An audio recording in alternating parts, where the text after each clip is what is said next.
Welcome back to WCDC Art. For this project, you'll need a paint pad or watercolor paper, watercolors, a pencil, a black permanent marker, as well as colored markers, specifically orange, and a couple paintbrushes.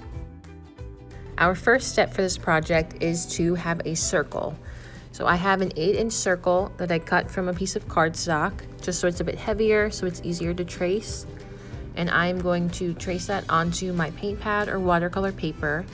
I want to make sure that it's closer to the right-hand side than the left, and just get a nice solid outline.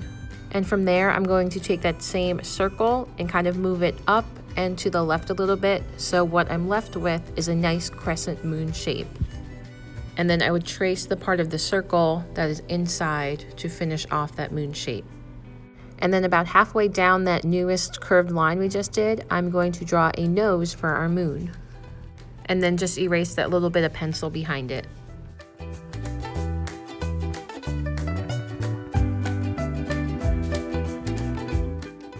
So from there, it's time to add more details. So I'm going to start with the sun's eye. So this will be on the left side.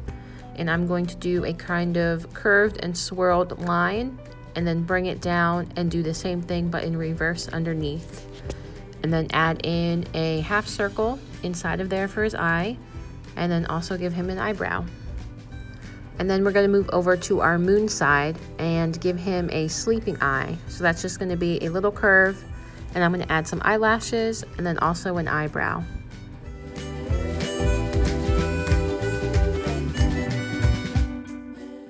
And from there, we're going to move down to the mouth. So I'm going to start on the sun side and kind of give an upper lip shape and bring that line all the way to the side in a nice curve. And then do a similar thing on the other side, but without the longer line. And then finish off the bottom of the lip with a curved line towards the moon. And at the end of each of those longer lines, I'm going to add a swirl.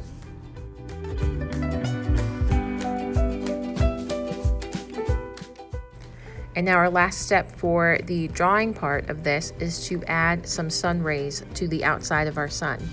So this will kind of resemble fire. So if you want to think of fire flames and the shapes that you can see with that, I'm just going to start from the line that separates the sun and moon and go all the way around until I reach that line at the bottom.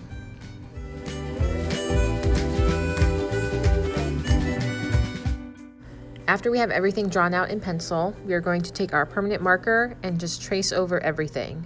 We want to make sure that we're using a permanent black marker, so when we add watercolor on top of it, the permanent marker will not go anywhere.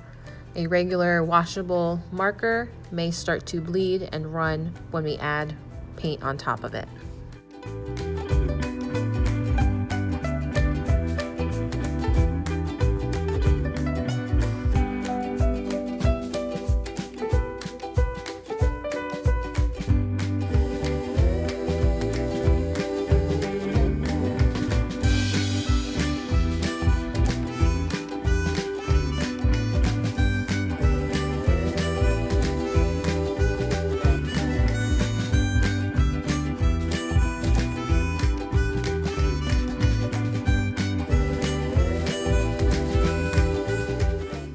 So for our third step, we are going to get our watercolors and our cup of water out, and I'm going to start with painting the sun's rays first.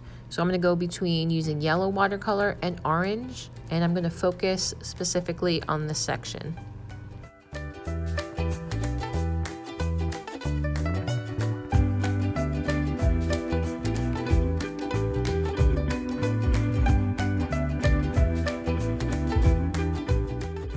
Now I'm going to use those same two colors, yellow and orange, in the face of the sun. So I'm still going to switch between the two and cover the entire area. But I am going to be careful not to get any paint in the eye, the mouth, or around the spiral. You can go over the eyebrow, but leave those other three shapes white because we will be coming in with a different color just to add some difference and dimension.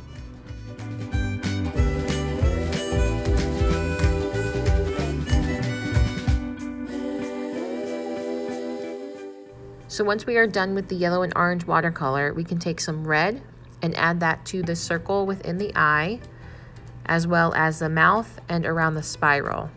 So this will still keep the sun side with warm colors, and you can add some water to the edge of the red around the spiral to help it kind of bleed into the yellow and orange around it. And then lastly, just fill in the sun side of the mouth.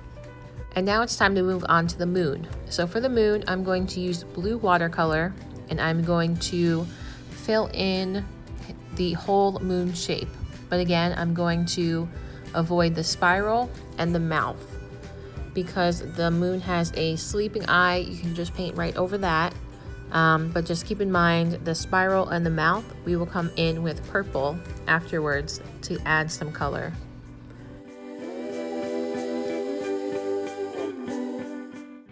So now I'm going to take some purple watercolor and add it to the spiral, and again let that fade into the color around it just with some extra water. And then I'm also going to fill in the moon's mouth with purple also. For our last step, we want to come into the sun's rays with an orange marker, but we want to make sure that our watercolor is dry first. So if your watercolor isn't dry, just give it a couple more minutes. But if it is dry, you can take your orange marker, and we're just going to draw some wavy lines that go from the points of our sun rays to the edge of our circular sun. So this is just going to kind of give some detail to the rays and make it a bit more interesting.